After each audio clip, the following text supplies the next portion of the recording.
In this week's Lightning Round, we're going to follow the money with a look into the many different ways money is playing in Maine politics as we enter the last few weeks of this campaign. For example, House Republicans are defying history this year by outspending their Democratic colleagues for the first time in decades and by targeting the bulk of that money at just 12 races, whereas Democrats, who have raised almost the same amount, are spreading their resources to many more districts. Flipping the House would give Republicans their first foothold in state House politics during the Janet Mills era. Phil, help us follow the money. What's going on here and why? Well, the other part of this conversation that hasn't been discussed is what kind of quality are the candidates that are using this money that has come in. This is the first time I think Ethan would agree with me that Republicans seem to have their logistical, financial, and hopefully candidate resources.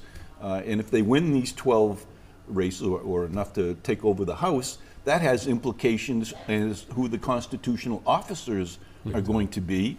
And it's Governor Mills' last 2 years in office. This could be very interesting. Yeah, you know, this is in the Democratic Party world, this is the Rahm Emanuel versus Howard Dean conversation, right? Howard Dean always said, spread the money across the country, build the roots, put it everywhere, and you don't know where things are going to come. Rahm Emanuel was like, I need to win 7 seats, and I'm going to go win 7 seats. Howard Dean's was a longer-term strategy. Rahm Emanuel's was a shorter-term strategy, and I think Republicans are finally like, look, the longer-term strategy is not working. We need to go for the shorter term. If it works, awesome. If it doesn't, you do lose a lot of resources around. I think the House is going to be tight. I think Republicans will pick up some seats. Whether they can get over the hump, I don't know. Issue 2, last November, Maine voters by a margin of 86 to 14 approved a prohibition on companies spending money on referendum campaigns if they are partially owned by a foreign government.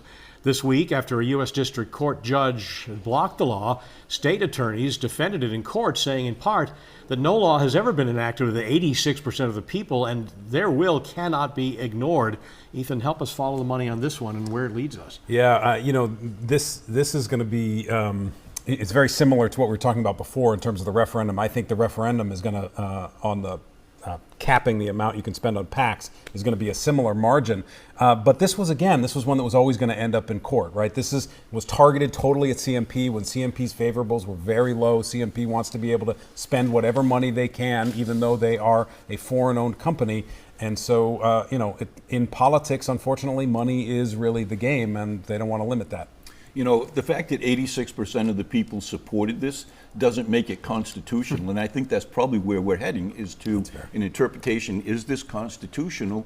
And I'm predicting that it's not going to be constitutional, because why would you restrict an entity or an issue to be properly debated because one side is unable to spend money on it? Currently there is a limit on, you know, foreign entities cannot give money to candidates. Correct. So it's just trying to extend that, but it's a good point. 86% doesn't make it constitutional. Did you hear that? Yes, I did. Terrible. That was Make pretty a I don't know note how of that happened this week. Issue 3, as of October 1st, 11 PACs not affiliated with either campaign had spent about $6.8 million to influence voters in Maine's 2nd Congressional District.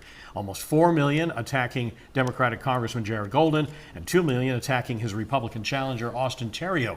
Phil, if we follow the money here, where does it lead us? Well, it leads us to have to acknowledge that this race, from a national perspective, is crucial to both parties. And you would think with Jared Golden as the incumbent that there would be relatively little resources coming in to Theriault, but just the opposite has happened, which tells me the political brain surgeons in Washington have decided that this race is one that they can win.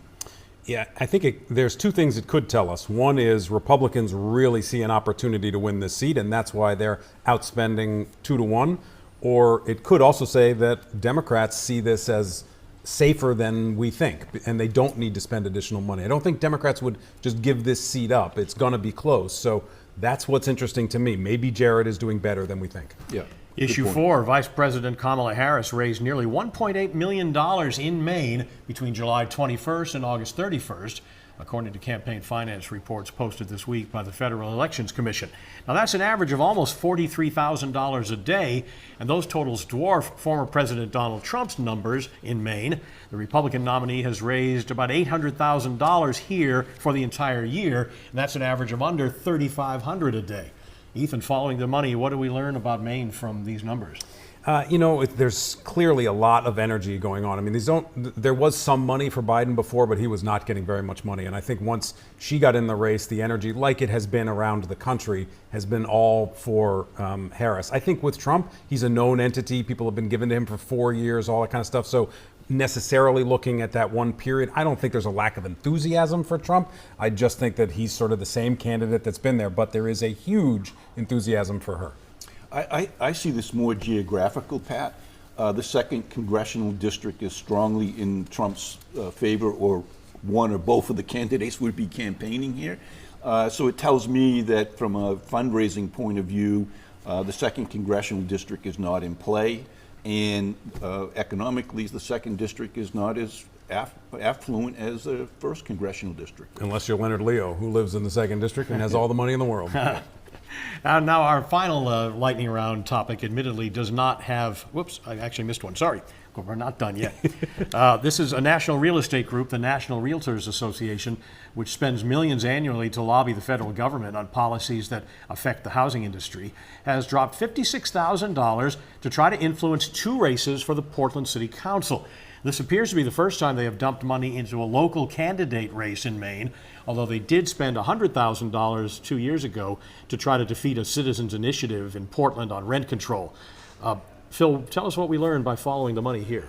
Wow, we're going to have to turn to our resident mayor expert of Portland, Ethan. But at least from my perspective, in the living in the suburbs, this is the first time I'm aware of that the realtors have actually got behind a candidate as opposed to an issue, which tells me that maybe they think there's some, opportunity to change public policy at the council level. And some of the candidates have asked them not to do this. We don't want you involved in our race. We're trying to do it with clean elections money and do it ourselves. Yeah, exactly. And, because some of the candidates that are running in very liberal districts. And so they don't want to be associated with the National Association of Realtors for sure. And Phil's point is looking at the part we need to look at here, which is that they've never gotten involved in a candidate race. Now, why would that be? Right. And without getting too much into the weeds, the referendum that passed back in 2020 are up for revision by the council in 2025. They could not be revised by the council. And I think the National Association of Realtors, which hates rent control and hates some of these requirements to build affordable housing,